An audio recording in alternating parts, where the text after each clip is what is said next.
আমি আমার ভিতরে কষ্ট লালন করতেছি। আমি এর বাইরে আমার কিছু বক্তব্য নেই।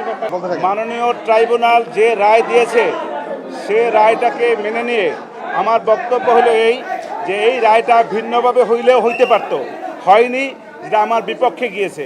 সেজন্য আমি ক্ষুব্ধ, আমি আমার ভিতরে কষ্ট লালন করতেছি। আমি এর বাইরে আমার কিছু বক্তব্য নেই। আপিল করার সুযোগ নাই। আমি তো কষ্ট পাচ্ছি।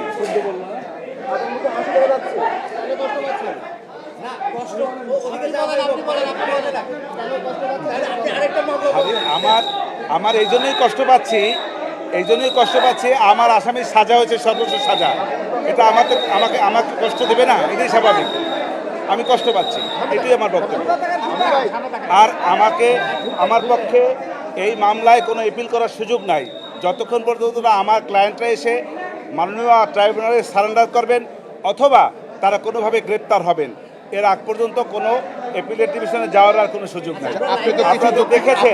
আপনারা তো দেখেছেন যে আমাকে রায়ের কপিও মাননীয় ট্রাইব্যুনাল দিবে না বলেছে।